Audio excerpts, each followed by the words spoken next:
Assalamualaikum warahmatullahi wabarakatuh.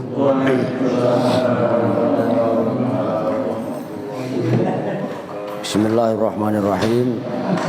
Alhamdulillahirabbil alamin wa bihi nasta'inu ala umuri dunya waddin.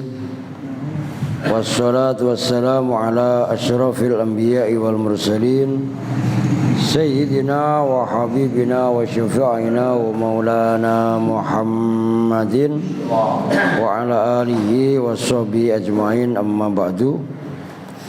Baik, tadi udah dibuka, sekarang kita lanjut untuk mempersingkat waktu. Halaman 32 sekarang waluzumil muwafaqah itu ya.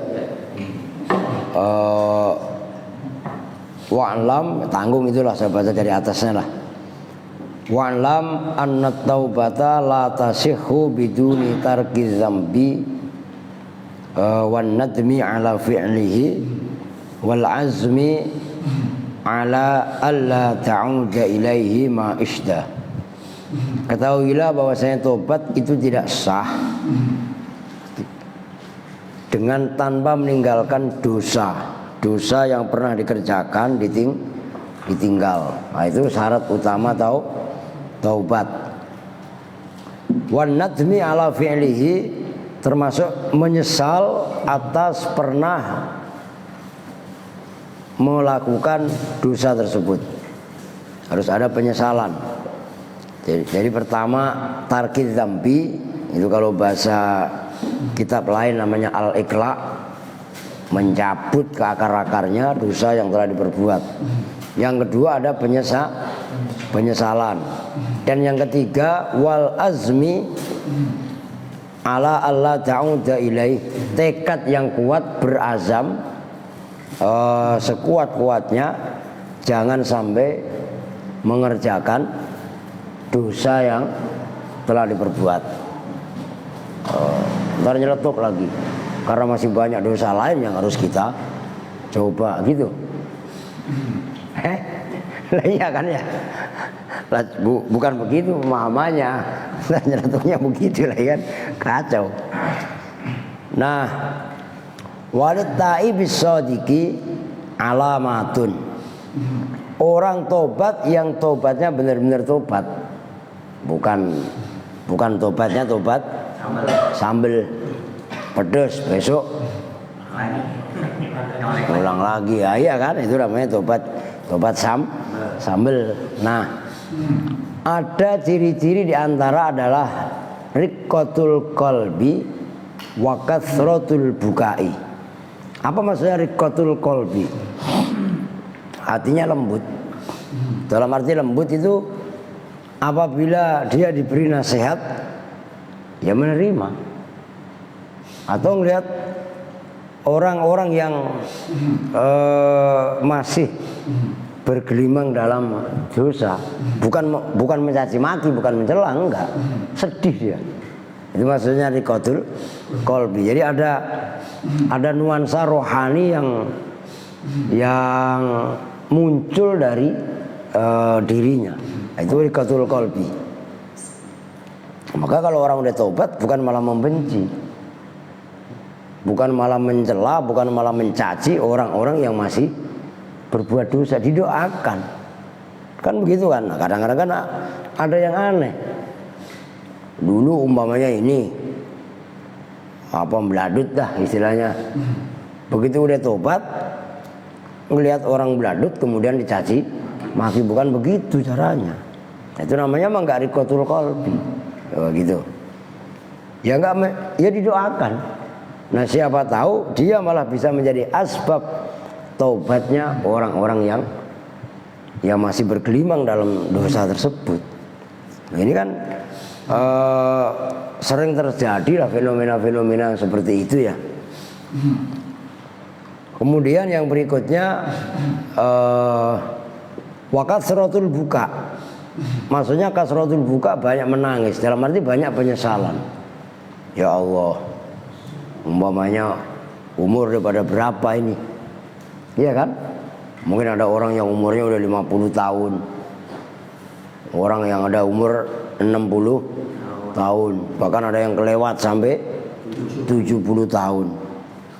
Tapi 70 tahun itu orang 50 tahun aja masih ndablek, 50 tahun aja masih sedeng. Loh iya kan ya, artinya apa?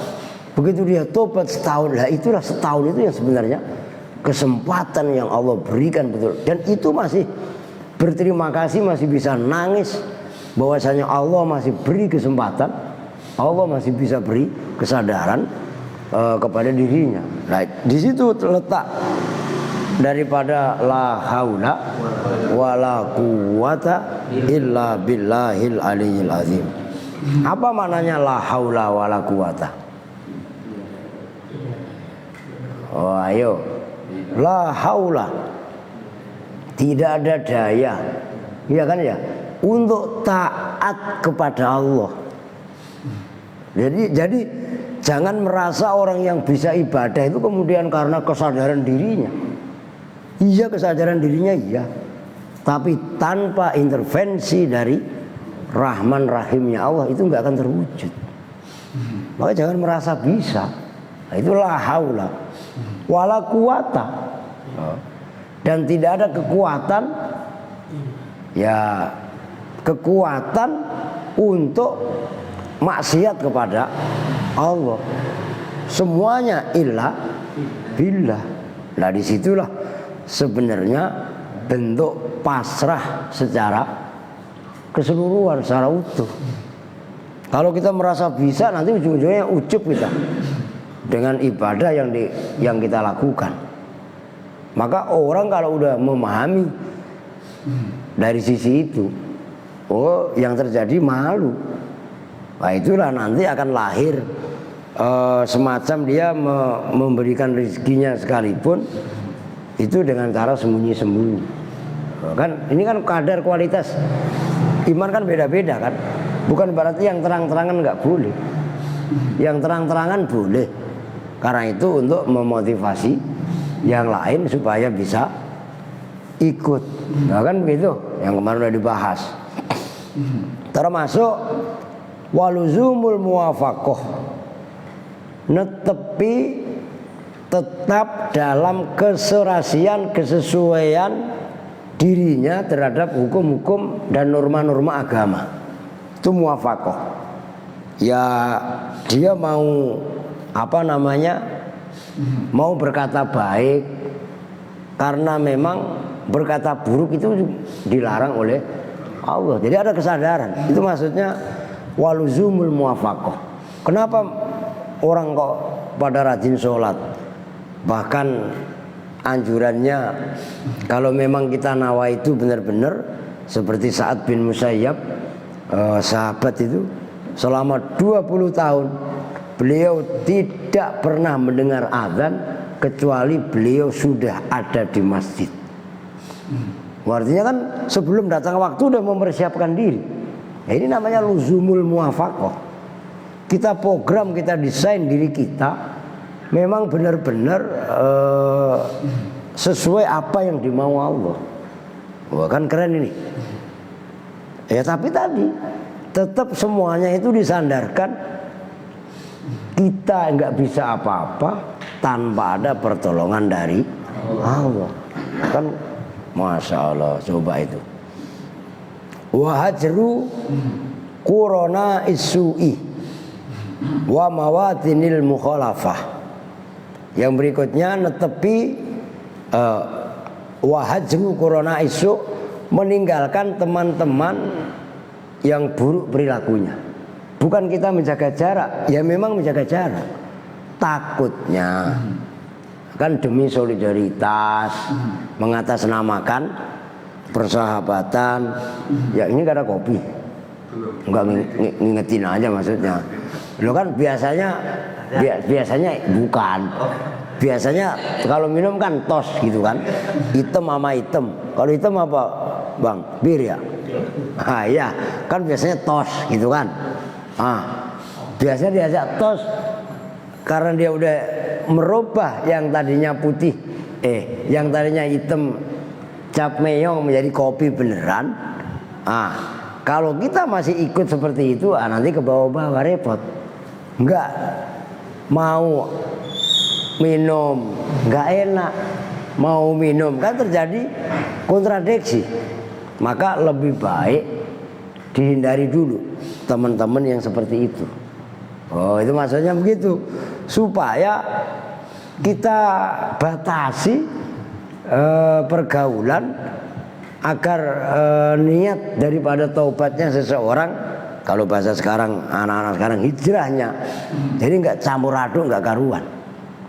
Ini pada air putih. Kalau air putih dulu kan vodka umpamanya, ya nggak? Lah nggak enak. Masa orang pada air putihnya vodka, kemudian kita malah pakai aqua, mana kan dicengin kita. Nah, maka syarat tobat yang berikutnya adalah hajru kurona. Kurona itu jamak taksir dari korin. Maka ada istilah jin korin. Ya kan ya. Di sini bukan jin korin. Temen yang sering diajak main itu korin. Nah, jamak taksirnya bukan corona, ntar corona lagi. Kurona. Itu wazan fuala seperti ulama. Bukhola, blekuta. Arti blekuta kan ya. Itu seperti itu. Jamak taksir. Jadi jamak taksir mah wazannya banyak. Ada 24 minimal gitu. Enggak apa alfiah. Nah, iya. Nah, iya. Yang berikutnya wa mawatinil mukhalafah. Tempat-tempat yang tempat tadi mengantarkan seseorang menentang perintah Allah. Jadi itu harus ditinggalkan. Itu maksudnya wa mawatinil mukhalafah. Orang yang taubat harus mau meninggalkan tempat-tempat yang tempat tadi cenderung ya mengantarkan nentang terhadap perintah Allah. Wah, umpamanya, ini umpamanya orang udah biasa, ya kita nggak anu lah, mau di tempat yang biasanya ada lahu, musiknya pun beda. Oh ya nggak? Wah bawaannya, wah ya nggak? Gedek mulu ya kan? Padahal Pak Ustadz Melayu sama. Lagi anu gitu, dia gedek juga, emang yang digoyangin jempolnya dia. Oh, ya kan nggak ketahuan katanya. Nah, yang tempat-tempat seperti itu kan cenderung membuat orang-orang itu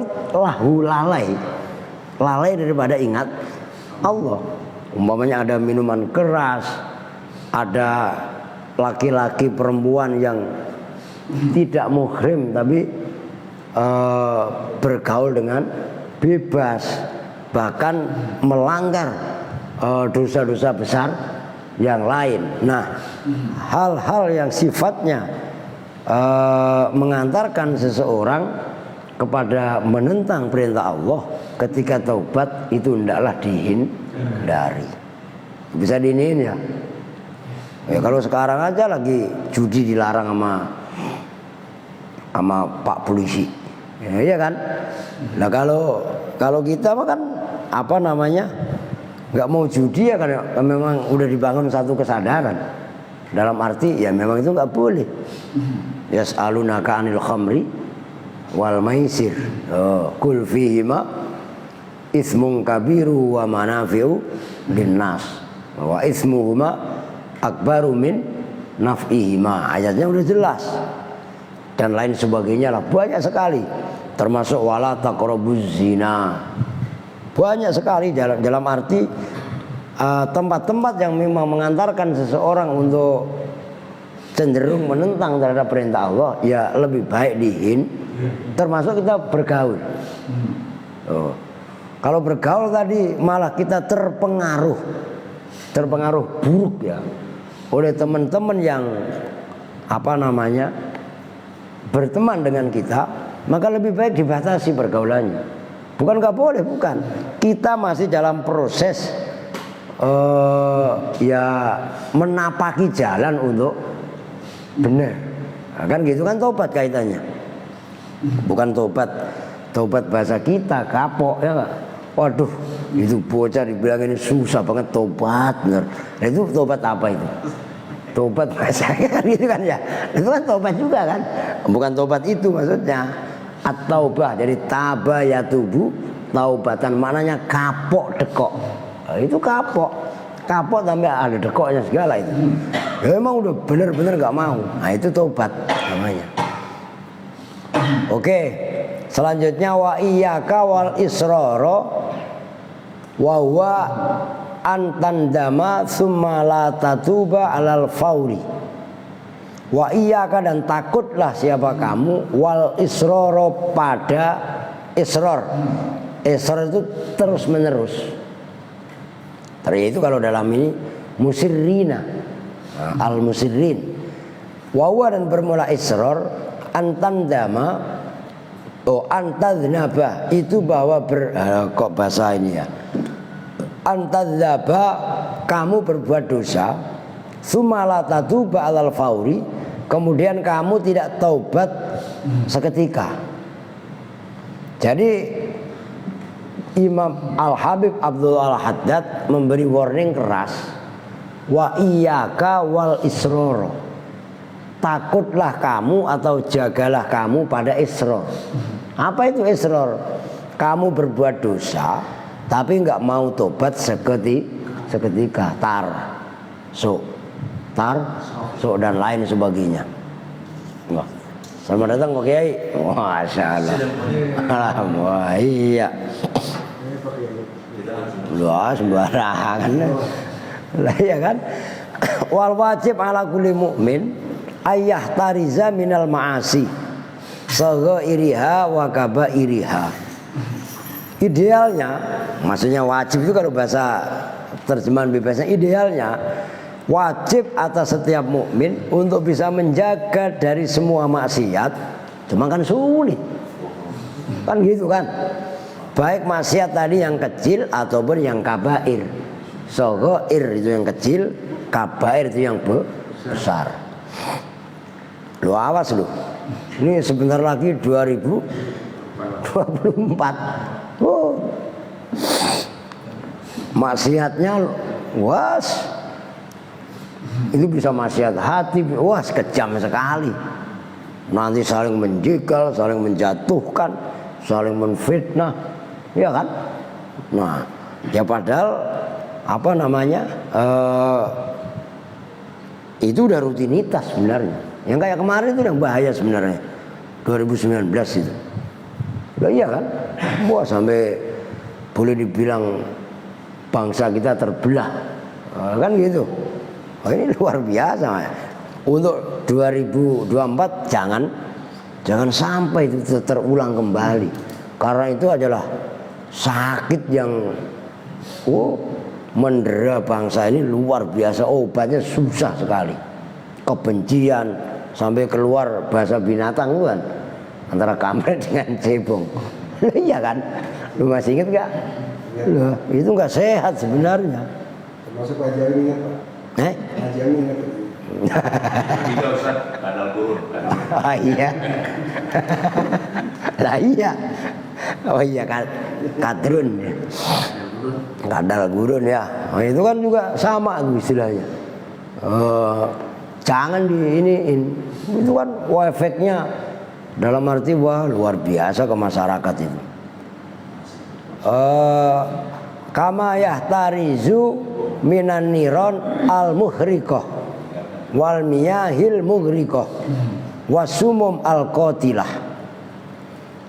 Sebagaimana kan tadi dinyatakan wajib bagi mukmin untuk menjaga dirinya dari maksiat, baik maksiat tadi yang besar ataupun maksiat yang kecil. Sebagaimana mukmin tadi bisa menjaga dari kobaran api yang membakar dan menjaga diri dari air yang menenggelamkan dan gas racun atau racun yang membunuh. Itu apalagi kalau virus kebencian. Itu sudah mengkristal dalam diri sendiri. Bahkan maaf kata, seseorang itu bisa menganggap dia lebih Tuhan daripada Tuhan itu sendiri.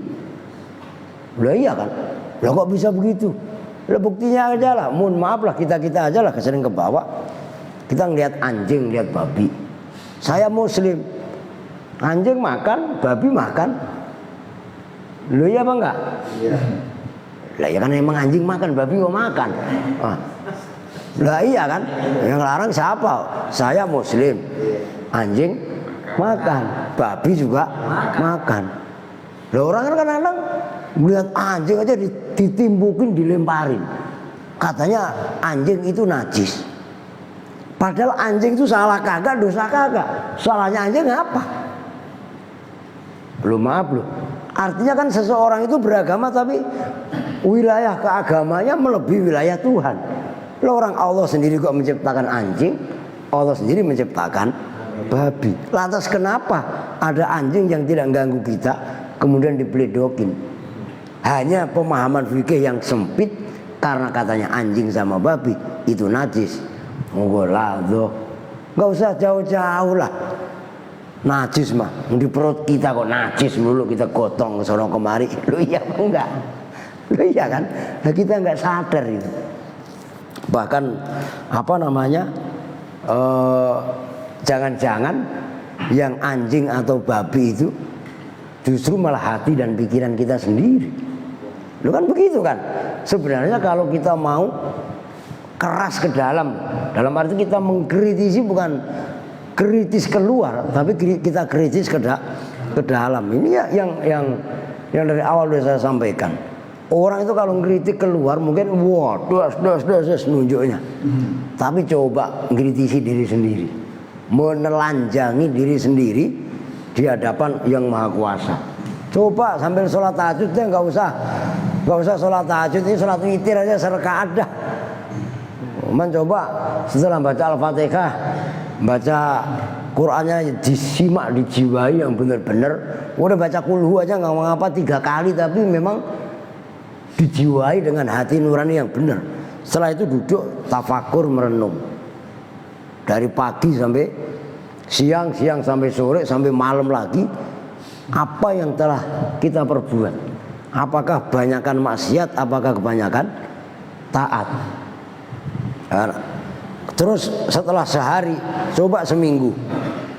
Ini kan ibaratnya refleksi perjalanan hidup kan. Nah kalau orang udah bisa seperti itu, ngeri kalau menunjuk orang lain salah. Kan begitu sebenarnya.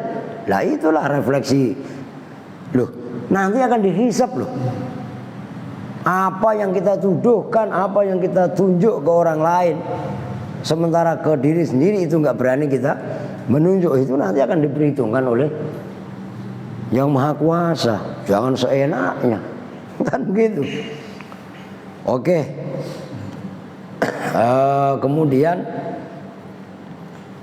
wala yakhtaru dzamba wala yaksuduhu wala yatahaddatsu bihi qabla wuqu'ihi. Dan wala yakhtaru atau kepada antudznibah, tidak boleh memilih dosa dan tidak maksudnya menuju dosa. Ini aja wala yaksuduhu wala yaksudahu. Dan orang mukmin tadi pun nggak boleh berkeinginan untuk melakukan dosa, kan gitu. Dan bahkan wala yatahaddatsu bihi, dia tidak boleh membicarakan dosa itu sendiri kalau memang dia benar-benar belum melakukan. Termasuk wala yafrahu bihi ba'dal wuqu', tidak boleh bangga dengan dosanya setelah ia melakukan dosa tadi. Jangan bangga, lah gua mah ya enggak timbang si dia. Umpamanya orang minum sekrat.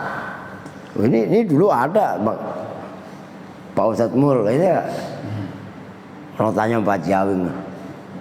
Ada punya orang namanya ilmu bola sewu. Ya enggak? Orang kalau timbang mabuk aja minum sebotol sudah teler. Ini ada yang mempunyai ilmu bola sewu itu. Sekrat 10 klat kok glok. Orang mantranya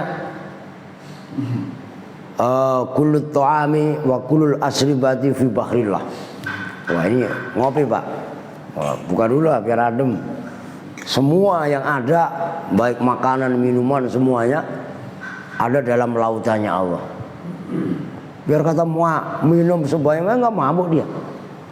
Tapi ada orang baru mabuk minum sebotol aja udah dibuat bangga-banggaan lah, gua timbang nyekek botol. Wah kan gitu kan. Nah itu maksudnya, jangan bangga, jangan senang dengan perbuatan dosa yang telah ia lakukan. Li'annal wajiba alaika satruhu. Yang wajib atas itu adalah disembunyikan dosa tadi. Gitu loh. Wa karohatuhu wal mubadaratu bitaubati.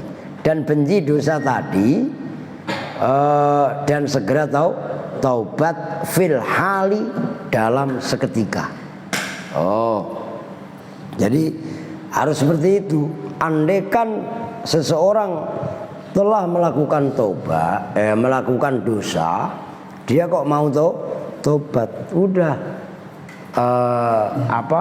perbuatan dosa tadi jangan dibanggakan. Ya sama aja begitu kan. Kalau timbang bunuh orang mah siapa kok bisa? Lah iya kan. Abang pada ngeliat kemarin lebaran haji di sini sapi berapa saya robohkan. Loh iya kan ya, kalau timbang membunuh kan begitu kan. Tapi kan ada tujuan. Nah itu kan baru di sini. Di Al-Aziz 6. Kambingnya berapa? Timbang lah bisa, bukan nggak bisa. Cuman apa bedanya mengalihkan sapi ke orang? Nah cuma kan kita juga khawatir. Kan begitu kan. Nah ingat gak yang dalam kitab Riyadhus Shalihin yang bab taubat itu ada orang yang sudah membunuh 99 orang. Saya mau tobat nih, mau tanya. Kebetulan yang ditanya kan rahib. Kalau jawabannya salah, gue bunuh sekalian. Genepin 100 kan gitu kan. Nah, yang sampai malaikat itu ribut, 2 malaikat ribut. Nah, dia tobat, akhirnya nanya ke ulama, gitu, disuruh tobat. Nah, tobatnya itu disuruh di Mekah lah kalau sekarang itu. Begitu di Mekah, pas di pertengahan jalan itu beda sejengkal. Umpamanya 50 kilo, itu udah kelampaui 25 kilo lewat selangkah aja lah bahasa kasarnya. Tapi selangkah ini menentukan. Artinya kan udah separuh perjalanan walaupun beda sejengkal, udah mendekati kepada kebaikan tadi. Mekah istilahnya gambarnya kan gitu. Malaikat azab dengan malaikat rahmat ribut. Kata malaikat azab, ini jatah gua. Wah kagak bisa. Akan ini penjahat kata malaikat azab kan. Kata malaikat rahmat, ini jatah gua. Enggak percaya, ayo diukur. Akhirnya begitu diukur, udah separuh lewat sejengkal lah gampangannya atau selangkah.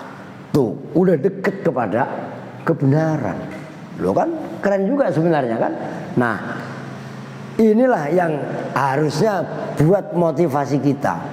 Sebanyak apapun dosa kita, sebanyak apapun dosa seseorang, kalau memang nawaitu mau bener, nawaitu mau tobat, maka Allah senantiasa buka pintu tobat. Nah itu tobatlah sebelum 2 hal.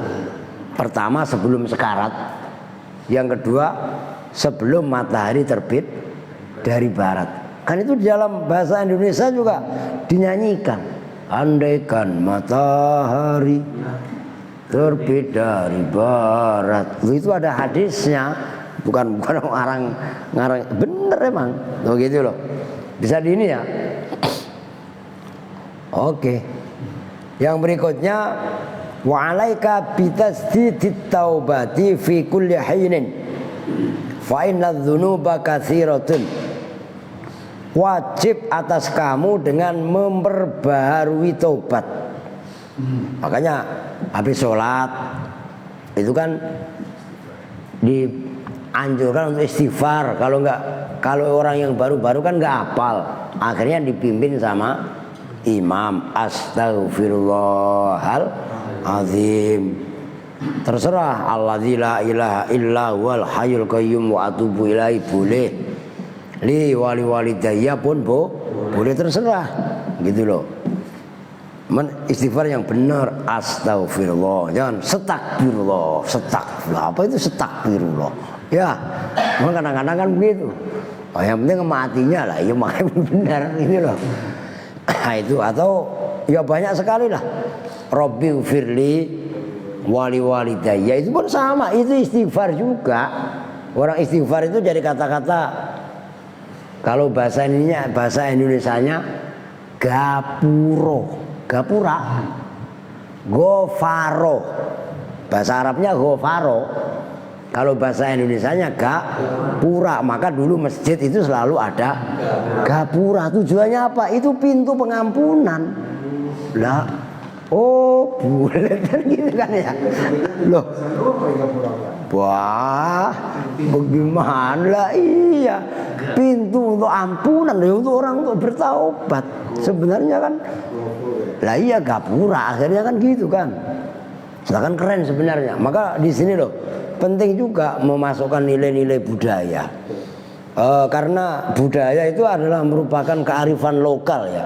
Bukan kita merubah substansi ajaran yang dibawa oleh Nabi, enggak. Tapi kearifan lokal itu ya memang ada. Ya contohnya ini semuanya lah pasopan doang nih yang pakai baju khamis. Cuman jangan salah loh. Lu tadi lihat no, ini dia yang moto nih. Saya barusan foto sama Romo itu tadi di Servas. Pakai itu persis. Ntar ada fotonya saya tunjukin kalau mau. Ini kalau orang yang gak ngerti, ini sangatnya Habib dari Yaman. Lah iya kan? Ntar saya tunjukin fotonya. Di status saya ada itu. Lah serius. Wah padahal itu Romo klien gitu kan. Lah karena ada yang meninggal. Pas kebetulan saya main tadi ke sana, Kongko. Jadi udahlah ntar kemana-mana lah. Dari tim TikTok tadi. Kan bagus ada artis TikTok yang merasa prihatin kaitannya TikTok itu isinya nggak karuan kan. Nah bagaimana menularkan keberagaman kebinekaan untuk anak-anak kecil. Nah, kan cakep kan istilahnya. Nah saya banyak pembicara tadi istilahnya narasumber, cuman saya sebagai narapidana aja gitu loh. Kan begitu kan. Oke lah. Fa'inna dzunuba katsiratun, dosa itu sebenarnya banyak banget dah. Sementara wal abdu la yakhlu fi dzahirihi wa batinihi min ma'asi adidatin. Sementara seorang hamba itu tidak pernah sepi baik zahir dan batinnya dari maksiat yang banyak. Wa in hasunat halatuhu wastaqomat tariqatuhu. Sekalipun ia kelihatan keadaannya, tingkah lakunya bagus, kelihatannya bagus. Masjid mulu, ke musola mulu, ya enggak? Beduk adzan belum nyampe aja dia udah di masjid, udah di musola. Yang ngalahin dia cuman kotak amal sama beduk kan gitu istilahnya. Dohirnya iya, hatinya kita wallahu a'lam. Walaupun kita nggak boleh, kan begitu, kan nggak boleh nanam keburukan ya. Nah, umpamanya ada orang kelihatannya begitu, tapi dalam hatinya, wah, melihat orang-orang yang belum ibadah umpamanya, kemudian timbul rasa ujub umpamanya. Nah itu kan termasuk maksiat hati, maksiat pikir segala macam kan. Nah ini wastaqomat tariqatu, tarikatnya dia, maksud tarikat perilaku dia walaupun sudah istiqomah. Ya kegiatan begitu rutin, nggak angin-anginan. Nah kan ada orang yang sifatnya begitu angin-anginan. Kenapa ini? Weh, biasanya nggak pernah ke masjid. Man giliran makan ke masjid. Lah kan gitu kan. Oh sampai kakinya dirinso pakai baiklin. Lah iya kan. Masalah lah coba itu. Lah iya kan. Wadamat ta'atuhu.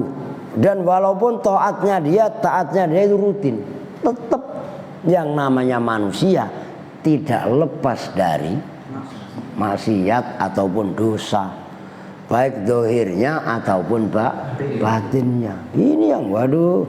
Maka kalau kita lari ke situ, malu kita kalau nuduh atau nunjuk kesalahan orang. Kan gitu sebenarnya. Wa hasbaka anna Rasulullah sallallahu alaihi wasallam kana ma ismatihi wa kamalihi al-mutlaqi yatubu ila Allah taala wa yastaghfiruhu fi kulli yaumin aktsara min 70 marrah. Udahlah cukup buat kita semua bahwasanya Rasul ini maksum ma'a ismatihi. Maksum itu kan isim maf'ul. Kalau ini ismah, Rasul ini maksum, maksudnya maksum dijaga dari dosa. Jangankan Rasul, Abdul Qadir Jailani aja yang makomnya wali itu waktu orok itu waktu bayi itu bulan Ramadan itu nggak mau netek. Coba itu Abdul Qadir Jailani. Apalagi Rasul maksum. Rasul itu walaupun maksum dari dosa dan sempurna, yang benar-benar sempurna itu maksudnya wa kamalil mutlaq, tiap hari tobat kepada Allah, beristighfar kepada Allah dalam setiap hari lebih min 70 marrah, lebih dari 70 kali. Maka saya masih ingat banget itu hadisnya beliau, tubu ilallahi fa inni atubu kulla yaumin 70 marrah. Tobatlah kalian kepada Allah. Saya pribadi, kata Rasul, itu setiap hari tobat kepada Allah tidak kurang dari 70 kali. Rasul aja beristighfar 70 kali. Nah kalau kita itu lagi sholat pun itu pun kalau berjamaah. Kalau sendirian mungkin assalamualaikum udah. Iya, kalau berjamaah kan tadi Allahumma antas salam ya wa minkas salam. Lah kalau sendirian Allahumma lantas kan begitu kan. Nah, buru-buru mau istighfar. Lah iya kan. Nah kalau minimal, kalau memang sholat berjamaahnya dijaga, kemudian imam mimpin istighfar 3 kali ya, terus berdoa Rabbi firli ada umpamanya, kan ada ininya. Nah itu kalau 3 kali kali 5 baru 15, kan masih kurang 60 kali. 60-nya kapan? Nah tapi kan dalam sholat Rabbi firli warhamni wajburni 17 ya, kan 17 rakaat. Oke, 17 tadi sama 15 32, kan masih kurang. Nah, kapan jangkepinya? Nah, kalau bisa doa antara selesai dolin kemudian amin. Kalau bisa doa Rabbi firli wali walidayya baru amin. Nah kalau itu 17 kali, nah, berarti kan 49 masih kurang. Cari bagaimana caranya supaya kita bisa beristighfarnya nembus di angka 7. Rasul yang sudah maksum dari dosa itu masih beristighfar seharinya aja segitu. Tuh begitu loh. Omong bener ini? Hah? Kok di luar belum adzan? Belum Pak. Karena ini belum tutup Pak. Di luar maksudnya Pak RT bisa aja kadang-kadang. Ya oke lah, udah pas titik itu. Sampai wa'alaika bil iksari minal istighfar. Ya mudah-mudahan saya bisa ngawal terus lah ya. Masalahnya ya mohon maaf kalau kadang-kadang saya pergi. Malam Rabu besok aja pergi saya ke Tasik, ya kan? Udah di luar udah azan, kita tutup bersama-sama dengan doa kifaratul majlis. Bismillahirrahmanirrahim. Subhanakallahumma wa bihamdika asyhadu an la ilaha illa anta astaghfiruka wa atubu ilaik. Walhamdulillahirabbil alamin. Wa lafu minkum. Assalamualaikum warahmatullahi wabarakatuh.